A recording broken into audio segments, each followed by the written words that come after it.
جب تمام جنتی جنت میں داخل ہو جائیں گے، جنتی مرد اور عورتیں، تو اللہ تعالیٰ ان سے اپنی خاص باتیں کریں گے، ان سے مخاطب ہوں گے، اور ان خاص باتوں کو سننے کے لیے میری اس معلومات کو آپ نے ضرور سننا ہے۔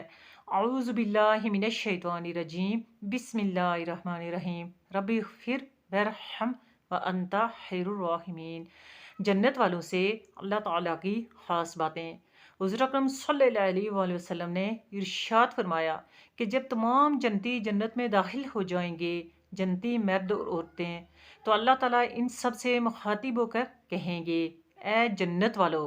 تو اس کے جواب میں تمام جنت والے لبیک کہیں گے اور کہیں گے، یا اللہ پاک، ہم آپ کے دربار میں حاضر ہیں، اور ہماری جو بھی بلائی ہے وہ آپ کے قبضہ و قدرت میں ہے۔ آپ جسے چاہیں عطا کر دیں اور جسے چاہیں عطا نہ کریں، کیونکہ آپ ہمارے مالک ہیں۔ تو اللہ تعالیٰ ان سب سے ارشاد فرمائیں گے، کیا آپ سب جنتی لوگ میری جنت سے خوش ہیں، راضی ہیں؟ تو اس کے جواب میں تمام جنتی کہیں گے کہ ہم آپ کی جنت سے خوش کیوں نہیں ہوں گے، کیوں راضی نہ ہوں گے؟ آپ ہمارے مالک ہیں، اور آپ نے ہمیں جو کچھ دیا ہے ہم اس سب سے خوش ہیں اور راضی ہیں۔ اللہ تعالیٰ ان سب سے ارشاد فرمائیں گے کہ کیا اس سے بہتر میں آپ کو کوئی اور چیز نہ دے دوں جس سے آپ زیادہ خوش ہوں گے، راضی ہوں گے؟ تو تمام جنتی کہیں گے کہ یا اللہ پاک، اس سے زیادہ بہتر چیز کیا ہوگی؟ اس سے زیادہ رضامندی والی چیز کیا ہوگی؟ آپ نے ہمیں جو کچھ دیا ہوا ہے وہ تمام مخلوقات سے زیادہ ہم کو ملا ہوا ہے، اور ہم اس سب سے راضی ہیں اور خوش ہیں۔ عمدہ سے عمدہ لباس، اعلیٰ سے اعلیٰ مکانات، باغات، اور اعلیٰ سے اعلیٰ کھانے کی چیزیں ہم کو ملی ہوئی ہیں۔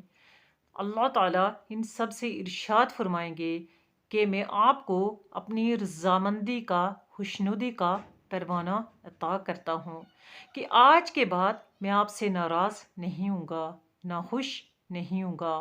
گویا اللہ تعالیٰ کی رضامندی کا اور خوشنودی کا پروانہ ایسا ہے کہ جنت کی تمام نعمتیں اللہ تعالیٰ کی رضامندی اور خوشنودی کے سامنے ہچ اور بے قدر ہیں۔ تو آپ سب میرے جتنے بھی بہن بھائی سنتے ہیں، اگر آپ ایسی جنت کے بارے میں، جہنم کے بارے میں، قبر آخرت کے بارے میں اسلامی معلومات سننا پسند کرتے ہیں، اپنی آنے والی دنیا کے بارے میں، آنے والی زندگی کے بارے میں، تو میری اس چینل کو سبسکرائب کر لیں، تاکہ میری جتنی بھی ایسی معلومات ہوں وہ آپ تک پہنچتی رہیں، آپ آگے پہنچائیں، صدقہ جاریہ کا ثواب حاصل کریں، اور ایمان میں اپنا حصہ ڈالیں۔ السلام علیکم ورحمۃ اللہ وبرکاتہ و مغفراتہ۔